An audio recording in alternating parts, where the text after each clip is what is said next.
அஸ்ஸலாமு அலைக்கும் வரஹ்மத்துல்லாஹி வபரகாத்துஹு.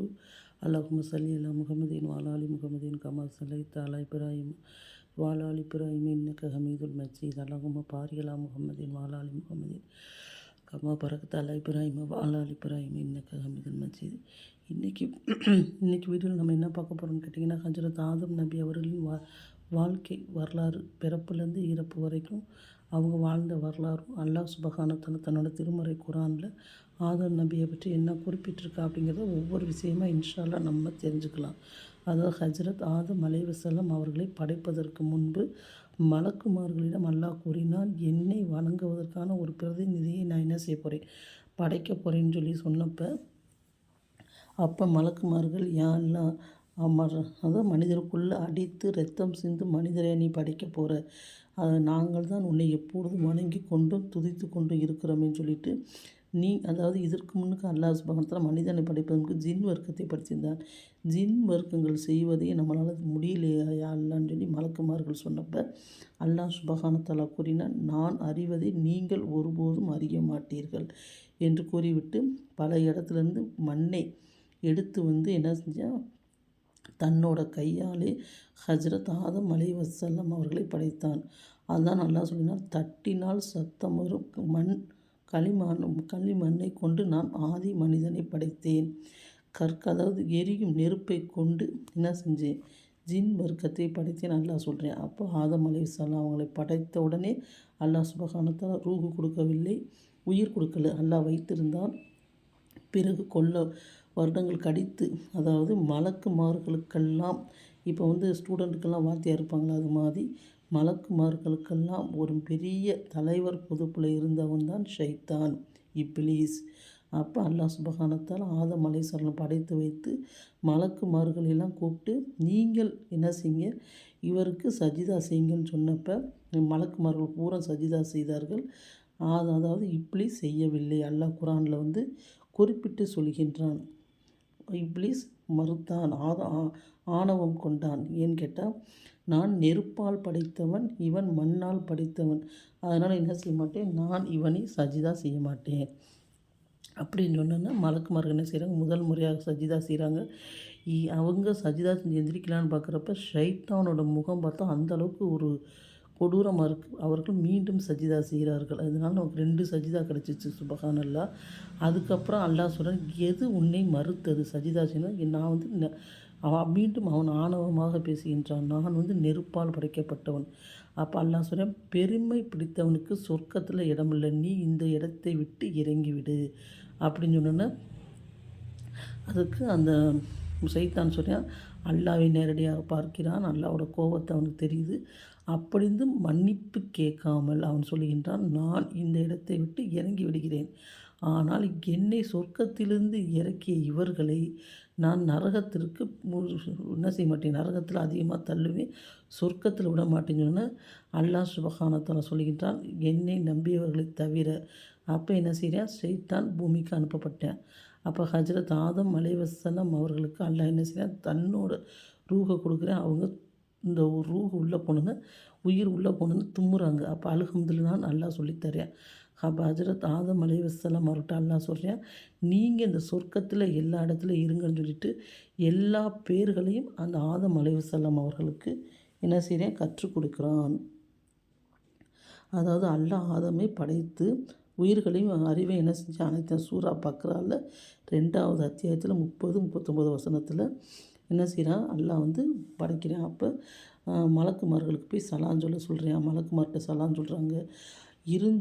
மலக்குமார்கள் இருந்தாலும் சொர்க்கம் இருந்தாலும் ஹஜ்ரத் ஆதம் அலைஹிஸ்ஸலாம் அவர்களுக்கு என்ன செய்யலை, சந்தோஷம் இல்லை. இதை கவனித்தார் அல்லாஹ். அதாவது மனிதனிடம் தன்னை போல் இருப்பவங்களை கண்டு தான் என்ன செய்ய சந்தோஷப்படும் நினைத்து அல்லாஹ் என்ன செய்யலாம், ஹஜ்ரத் ஆதம் அலைஹிஸ்ஸலாம் அவர்கள் சொர்க்கத்தில் தூங்கிக்கிட்டு இருக்கப்போ அவரோட விலா எலும்பில் இருந்து என்ன செய்கிறான், ஹஜ்ரத் அவ்வா அலைஹிஸ்ஸலாம் அவர்களை படைத்து விட்டான். அவங்க தூங்கி எழுந்திரிச்சு பார்க்குறாங்க, அவங்க பக்கத்தில் ஒரு அழகான பெண்மணி அமர்ந்திருக்காருங்க.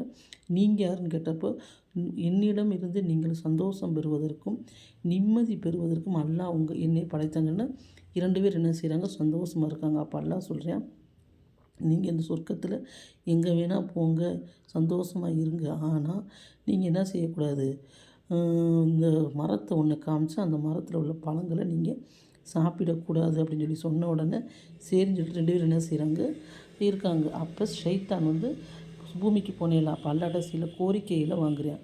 அதாவது அல்லா என்னைய நீ பூமிக்கு அனுப்பிச்சிட்ட, எனக்கும் சில வேணும் அப்படின்னு சொல்லிட்டு என்ன சொல்கிறேன் ஒவ்வொன்றா கேட்குறேன். அதாவது அவன் குடிக்கிறதுக்கு பிஸ்மில்லா சொல்லாமல் குடிக்கிற எல்லா பானங்கள் சாப்பாடு எல்லாம் அவனுக்கு சொந்தம். 2வது அதாவது இசை சம்பந்தமானது நடனம் எல்லாமே அவனுக்கு பிடித்தது. அது மட்டும் தெரு முச்சந்தி தான் அவன் தங்குற இடம். அடுத்து கேட்டிங்கன்னா குடிபானம் குடிக்கிறது. அதுக்கப்புறம் வலி கெடுக்கிறதுக்கு நான் யாரை தேர்ந்தெடுக்கிறேன்னா பெண்ணை தேர்ந்தெடுக்கிறேன். பெண்ணை வைத்து நான் என்ன செய்வேன் எல்லாத்தையும் கெடுப்பேன். அல்லாட்ட என்ன செய்கிறேன் வாங்கிறேன். அதாவது பாருங்கள், ஷைத்தான் சபிக்கப்பட்டு பூமிக்கு அனுப்பினாலும் அவன் கேட்டதே அல்லாஹ் என்ன செய்கிறான் கேட்டோன்னு கொடுக்குறான். சரின்னு சொல்லிட்டு அப்போ ஆதம் அலைஹிஸ்ஸலாம் அவ்வா அலைஹிஸ்ஸலாம் இருக்காங்க சந்தோஷமாக. அப்போ அந்த மரத்தை பார்க்குறாங்க அவ்வா அலைஹிஸ்ஸலாம் அவர்கள். பார்த்துட்டு சொல்கிறாங்க, இதில் உள்ள பழம் பார்க்குறது நல்ல இனிமையாக இருக்கிற மாதிரி தெரியுது, சாப்பிட்டா டேஸ்ட்டாக இருக்கும், ஆனால் நம்ம பறித்து சாப்பிடலாமா அப்படின்னு சொல்லி சொல்கிறாங்க. உடனே ஹஜ்ரத் அவ்வா அலைஹிஸ்ஸலாம் சொல்கிறாங்க, ஆதம் அலைஹிஸ்ஸலாம் வேணாம், இதை நம்ம சாப்பிட்டோம்னா அல்லாஹ் சாப்பிடக்கூடாதுன்னு சொல்லியிருக்கேன், அல்லாஹ்வோட கோபம் நமக்கு உண்டாகும், வேணான்னு சொல்லுன்னா அவங்க இல்லை நம்ம சாப்பிடலாம், நமக்கு ஆசையாக இருக்குன்னு சொல்லி சொல்கிறாங்க. அப்போ ஷைத்தான் என்ன செய்கிறான் பொதுவாக இதை செய்யுங்க, இதை செஞ்சால் நீங்கள் கெட்டு போவீங்கன்னு சொல்ல மாட்டேன், இதை செய்யலாமே அப்படின்னு தான் சொல்லுவேன் செய்தேன். அப்போ ஹஜ்ரத் அவ்வா அலைஹிஸ்ஸலாம் மனதுக்குள்ளே போய் இந்த பழத்தை நீங்கள் சாப்பிடலாமே, சாப்பிடுங்கன்னு சொல்லலை, சாப்பிட்டா நல்லா இருக்குமே அப்படின்னு பல மனசுக்குள்ளே தூண்டுதலை போடுறேன் ஷைத்தான். அப்போ அவ்வா அலைஹிஸ்ஸலாம் அவர்களோட பேச்சை கேட்டு ஆதம் அலைஹிஸ்ஸலாம் இருவரும் அந்த பழத்தை சாப்பிட்றாங்க. அவர்கள் ஆடை இல்லாமல் இருந்தார்கள். இதை சாப்பிட்டோன்னு அவர்களுக்கு என்ன செய்யுது உணர்ச்சி, அதாவது வெட்கம் உணர்ச்சி வெளிப்பட்டு அந்த மரத்தில் உள்ள இலையை கெட்டிக்கிறாங்க. அல்லாஹ் பார்க்குறேன், அவனுக்கு மிகவும் கோபம் விட்டது. நான் சொல்லியும் நீங்கள் இதை செஞ்சிட்டீங்கன்னு கோபத்தில் ஹஜ்ரத் ஆதம் அலைஹிஸ்ஸலாம் அவர்களையும் அவ்வா அலைஹிஸ்ஸலாமையும் சொல்கிறான், நீங்கள் என்ன செய்யுங்க பூமிக்கு போயிருங்க, நன்மை செய்தவர்கள் சொர்க்கத்திற்கும் தீமை செய்தவர்கள் நரகத்திற்கும் வரட்டுன்னு சொல்லி கோபத்தில் என்ன செய்கிறான் 2 பேரையும் தூக்கி எறிஞ்சிடுறான். அப்போ ஆதம் அலைஹிஸ்ஸலாம் ஒரு இடத்துலையும் அவ்வா ஒரு இடத்துலையும் என்ன செய்கிறாங்க கொல்லனால அப்போலாம் ஆயுஸ் ரொம்ப கூடுதல், அதாவது 900 வருஷம் 1000 வருஷம் இந்த மாதிரி. அதுக்கப்புறம் பார்த்திங்கன்னா ஆதம் அலைஹிஸ்ஸலாம் அழுது அல்லாஹ்ட்ட துவா செஞ்சுக்கிட்டே இருக்காங்க. அதுலேயே 200 300 வருஷம் போயிடுச்சு. இப்படி துவா செய்து கொண்டே இருக்கும்போது நபி ஸல்லல்லாஹு அலைஹி வஸல்லம் கூறுகிறார்கள், அவர்கள் அழுது அவர்கள் கண்ணீரே ஒரு குளம் மாதிரி ஆயிடுச்சு. அப்போ அவர்களுக்கு பசியோ பாத்ரூம் வர்றதோ எந்த உணர்வையும் அல்லாஹ் வைக்கவில்லை. அதனால் அவங்க என்ன செய்கிறாங்க பூமியில் சுற்று கொண்டே இருக்கிறார்கள். ஷைத்தான் இடையில வழி கொடுத்து கொண்டே இருக்கிறான். அப்போ என்ன செய்கிறாங்க அவங்களுக்கு ரொம்ப தாங்க முடியல, அல்லாஹ் நம்மளை மன்னிக்க மாட்டானா, நம்மளை பார்க்க மாட்டான், நம்ம தவறு செஞ்சிட்டோமேன்னு சொல்லிட்டு என்ன செய்கிறாங்க ஒரு காலை நேரம் பஜர் தொழுகிற நேரத்தில் அல்லாஹ்விடத்தில் இருக்கரங்கள் ஏந்தி அவங்களுக்கு ஒரு ஞாபகம் வருது. அவர்களை படைத்தப்ப அல்லாஹ்வோட அரிசில் பார்க்குறாங்க முகம்மது நபி ஸல்லல்லாஹு அலைஹி வஸல்லம் போட்டிருக்கு, லா இலாஹ இல்லல்லாஹ் முகம்மது ரசூலுல்லாஹ்னு. அப்போ அவங்க சொன்னாங்க, இரு கரங்களை ஏந்தி அந்த முகம்மது அவர்கள் பொருட்டால் என் பாவங்களை மன்னிப்பாயின்னு பிடிச்சி துவா செய்கிறாங்க. ரப்பனா லலம்னா அன்புசன்னா வலக்கூனன்னா மினல் காசிரீன், இறைவா எங்களுக்கு நாங்களே தீங்களித்து கொண்டோம், எங்களை நீ மன்னித்து கிருபை செய்யாவிட்டால் நாங்கள் நஷ்டமடைந்தவர்களாக உருவாயிடுவோம்னு சொல்லி துவா செய்கிறாங்க. உடனே அல்லாஹ் சுப்ஹானஹு வ தஆலா, எப்படி உங்களுக்கு தெரியும் இந்த முகம்மது அப்படின்னா, நான் என்னை படைத்த உடனே நான் அந்த அரிசில் பார்த்தீங்கன்னா அல்லாஹ் சுப்ஹானஹு வ தஆலா மனம் இறங்கி அப்போ சொல்கிறேன், நீங்கள் இப்போ எத்தனை வருஷம் ஒரு 200 வருஷம் 300 வருஷம் என்ன செய்வீங்க என்கிட்ட மன்னிப்பு கேட்டு என்ன செய்கிறீங்க இந்த பூமியில் அழுதிங்க. ஆனால் உங்களுக்கு பின்னுக்கு வரக்கூடிய உங்கள் வம்சத்தில் வரக்கூடிய முகம்மது அவருடைய உம்மத்தினர் தொழுகக்கூடிய பஜர் நேர தொழுகை இருக்குது பார்த்தீங்களா, அதுவும் நீங்கள் இத்தனை வருஷம் அழுது என்கிட்ட கேட்டிங்கன்னா அந்த நேர தொழுகையும் சமமாக நான் வைப்பேன் அப்படின்னு சொல்லி. அதாவது என்னென்னா, நம்ம காலையில் இப்போ தொழுகிறோம்ல பஜர் நேர தொழுகை, அதுவும் அவர்களுக்கு இத்தனை வருஷமாக அழுது தூத்துனாங்களா அதுக்கு எல்லாம் சமமாக தரானா சுப்ஹானல்லாஹ். அப்போ மறுபடியும் ஆதம் அலைஹிஸ்ஸலாமையும் அவ்வா அலைஹிஸ்ஸலாமும் சந்திக்க வைத்து அவர்களுக்கு திருமணமாகி ஜிப்ரீல் அலைஹிஸ்ஸலாம் அவர்களை வர வைத்து விவசாயம் செய்வது எப்படி, பொருட்கள் எப்படி எல்லாத்தையும் சொல்லிக் கொடுத்து என்ன செஞ்சாங்க ஹஜ்ரத் ஆதம் அலைஹிஸ்ஸலாம் அவ்வா அலைஹிஸ்ஸலாமும் என்ன செஞ்சாங்க அடுத்தடுத்து ஒவ்வொரு பிரசவத்திலையும் 2 பிள்ளைகளை அவ்வா அலைஹிஸ்ஸலாம் பெற்றார்கள். முதல் 2 ஆம்பளை பிள்ளை, 2வது பொம்பளை பிள்ளை. இந்த மாதிரியே குழந்தைகள் பெற்றுக்கொண்டே இருந்தார்கள். அப்போ அடுத்த வாரிசு இல்லாதனால இப்போ ஒரு ஆம்பளை பிள்ளை பிறக்குது, 2வது பொம்பளை பிள்ளை, 2க்கும் திருமணம் செய்து வச்சுருவார்கள். இப்படி செய்து கொண்டு இருக்கும்போது 2 பொம்பளை பிள்ளை பிறக்குது. அது 2 ஆம்பளை பிள்ளை, அடுத்து 2 பொம்பளை பிள்ளை பிறக்குது. அப்போ தங்கச்சி அண்ணனுக்கும், அக்காவை தம்பிக்கும் கட்டுறதா முடிவு பண்ணியிருக்காங்க. ஆனால் அண்ணனுக்கு தங்கச்சியை காட்டிலும் அக்காவை தான் ரொம்ப பிடிச்சிருக்கு, அழகா இருக்குது. காஃபில் அந்த ஹாஃபில் 2 பேரும் அண்ணன் தம்பி. அப்போ அதாவது காஃபில் மிகவும் என்ன செய்வர், நல்லவர். அதாவது அண்ணன் மோசமானவர், தம்பி நல்லவர். அப்போ என்ன செய்கிறாரு, சில முந்தி காலத்துலலாம் பார்த்திங்கன்னா அல்லாஹ்க்கு நம்ம செய்யக்கூடிய விஷயங்களை அல்லாஹ் என்ன செய்வோம், ஒரு நெருப்பு மூலமாக எடுத்துக்கிருவான். அப்போ 2 பேர் என்ன செய்கிறாங்க, குர்பானி கொடுக்கலாம்னு தம்பி நல்ல விஷயங்கள், அதாவது ஆடையும் அவருக்கு நல்ல பொருட்கள், நல்ல பொருட்களாக கொடுக்குறாரு. அண்ணன் பார்த்திங்கன்னா ஒரு ஆடும் வேண்டாத பொருட்களையும் கொடுக்குறாரு. அல்லாஹ் சுப்ஹானஹு தம்பியோட பொருளை ஏற்றுக்கிறான். அப்போ இதுவே அவருக்கு கோபமாக இருக்குது. முதல் விஷயம், தன் திருமணம் செய்ய வேண்டிய பொண்ணை தம்பிக்கு செஞ்சு வைக்க போகிறாங்க, அது ஒரு கோபம். 2வது இந்த குர்பானி விஷயத்தில் அல்லாஹ் நம்மதை ஏற்றுக்கலைன்னு கோபம். அப்போ என்ன செய்கிறார், கோபத்தில் அவர் என்ன செய்கிறார், வீட்டை விட்டு போயிடுறாரு. அப்போ ஹஜ்ரத் ஆதம் அலைஹிஸ்ஸலாம் அவர்கள் 2வது மகனை கூப்பிட்டு, நீங்கள் போய் உங்கள் அண்ணன் எங்கே இருக்காருன்னு பார்த்துட்டு வாங்கன்னு சொன்னோன்னே அண்ணனை தேடி போகிறப்ப மிகவும் கோபத்தில் அந்த அண்ணன் இருக்கார். தம்பியை பார்த்து சொல்கிறாரு, நீ எதுக்கு இங்கே வந்த, நான் உன் மேலே பயங்கரமான கோபத்தில் இருக்கேன், எனக்கு எதுவுமே நடக்க மாட்டேங்குது அப்படி இப்படின்னு சொன்ன உடனே 2 பேர் என்ன செய்கிறாங்க, பேசிக்கிட்டே இருக்கிறப்ப இவருக்கு கோபம் வந்துருச்சு. கோபம் என்ன செய்கிறாரு, ஒரு பெரிய கல்லை தூக்கி போட்டோன்னே தம்பி இறந்துடுறாரு. உடனே தன் தவறு நினச்சி அண்ணன் அழுதுகிட்டே இருக்கார், நம்ம தப்பு செஞ்சிட்டோமே அப்படி சொல்லிட்டு என்ன செய்கிறார், தம்பியோட அதாவது மௌத்தா பண்ணவரை தூக்கி போட்டு அலைஞ்சிட்டே இருக்கார். எப்படி அடக்கம் செய்வது என்னன்னு அப்போ தெரியலை அவருக்கு. அல்லாஹ் சுப்ஹானஹு தன் திருமறை குர்ஆனில் சொல்கிறேன், ஒரு காகத்தை அனுப்பி என்ன செய்கிறான், அல்லாஹ் அவர்களுக்கு அடக்கம் பண்ணுறதுக்கு கற்றுக் கொடுக்குறேன். 2 காகங்கள் சண்டை போடுது, அதில் ஒரு காகம் இறந்து விடுகிறது. குழியை தோண்டி ஒரு காகத்தை புதைச்சிடுற மாதிரி இவர் தம்பியை புதைச்சிட்டு வர்றாரு. அப்போ ஹஜ்ரத் ஆதம் அலைஹிஸ்ஸலாம் அவர்கள் என்ன செய்கிறாங்க, மிக மனம் உடைந்து போகிறாங்க. முதல்ல உலகத்தில் நடந்த கொலைன்னு பார்த்தா ஆதம் அலைஹிஸ்ஸலாம் அவரோட மகன் தான் கொலை செஞ்சுருக்காரு. இப்போ இறுதி நாள் வரைக்கும் நடக்கிற கொலைக்கும் அவருக்கும் என்ன செய்யுது, பங்கு போய்கிட்டே இருக்கும். நம்ம ஒரு நன்மையான காரியத்தை செய்கிறோம்னா இறுதி நாள் வரைக்கும் நம்ம போகும். இவர் கொலை செஞ்சுருக்காரு, இவர் செய்த முதல் கொலை. அதுக்கப்புறம் வாழ்க்கை மர்ம நாள் ஏற்படுற வரைக்கும் செய்கிற கொலையில் அவருக்கு பங்கு போய்கிட்டே இருக்கும். அடுத்து என்ன செய்கிறாரு அந்த மகன், அதாவது தன் விரும்பிய பொண்ணோடு என்ன செய்கிறாரு, பக்கத்து ஊருக்கு போய் அவர் என்ன செய்கிறாரு, இந்த இஸ்லாம் மார்க்கத்தை விட்டுட்டு அவர் என்ன சிலை வணக்கத்தில் ஈடுபட்டுறாரு. அப்போ ஆதம் அலைஹிஸ்ஸலாமை கூப்பிட்டு, உன் மகனே இப்படி செய்கிறாரு, நீ பிரச்சாரம் செய்ய அல்லாஹ் சொல்லிக்கிறான்.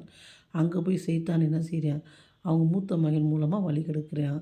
அது மட்டும் இல்லை, நீ உங்கள் அத்தா விட்டு வந்துட்டு அவர் மாதிரியே சிலை செய்து என்ன செய்ய வணங்குன்னு சொல்லி என்ன செய்கிறேன், ஷைத்தான் வழி கெடுக்கிறேன். அப்புறம் ஹஜ்ரத் ஆதம் அலைஹிஸ்ஸலாம் அவர்களுக்கு மரணம் நெருங்குகிறது. அப்போ தான் அவங்க பேரன் பேத்தி எல்லாரையும் கூப்பிட்டு என்ன செய்கிறாங்க, நீங்கள் அல்லாஹ்வுக்கு பயந்து கொள்ளுங்கள், அல்லாஹ்வுக்கு பயந்து வாழுங்க, நான் ஒரு தவறு செய்து விட்டேன், நீங்கள் அப்படி தவறு செய்யாதீங்கன்னு சொல்லி அப்போ முதலாக மலக்குமார்கள் அவர்களுக்கு எப்படி கவனிடுவது, எப்படி குளிப்பாட்டுவது, எப்படி எல்லா விஷயமும் செய்வது என்று ஹஜ்ரத் ஆதம் அலைஹிஸ்ஸலாமுக்கு மலக்குமார்கள் தான் முதலாக சொல்லி கொடுத்தாங்க. அதுலேருந்து தான் இந்த மாதிரி விஷயங்கள் நமக்கு தெரிஞ்சிச்சு. இந்த விஷயத்தில் நம்ம என்ன தெரிஞ்சுக்கிறணும், நம்ம பொறுமையுடனும் அல்லாஹ்வுக்கு பயந்தவர்களாகவும் இருக்கணும். அதாவது ஷைத்தான் மாதிரி பெருமை கொள்வது, ஆணவம் கொள்வது செய்யக்கூடாது, கோபமும் படக்கூடாது, வழி தவறக்கூடாது. ஹஜ்ரத் ஆதம் அலைஹிஸ்ஸலாமோட மகனுக்கே இந்த சூழ்நிலையை அவர் ஷைத்தான் வழிகெடுத்திருக்கான்.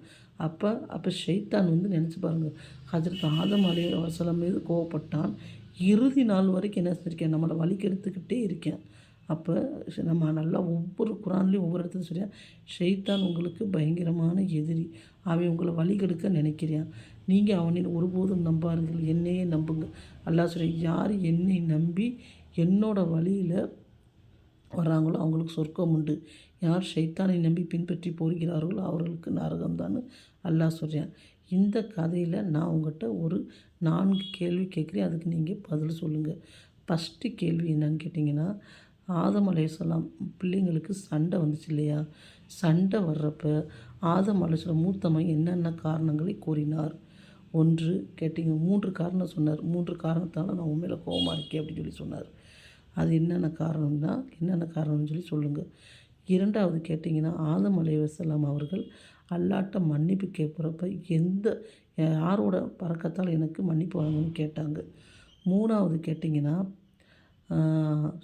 சொர்க்கத்திலிருந்து ஷைத்தான் வெளியேறப்பட்டப்ப அவன் யார் மூலமாக நான் இந்த மனிதர் இனத்தை வழிகெடுப்பேன்னு சொல்லி சொன்னேன். 3வது விஷயம்.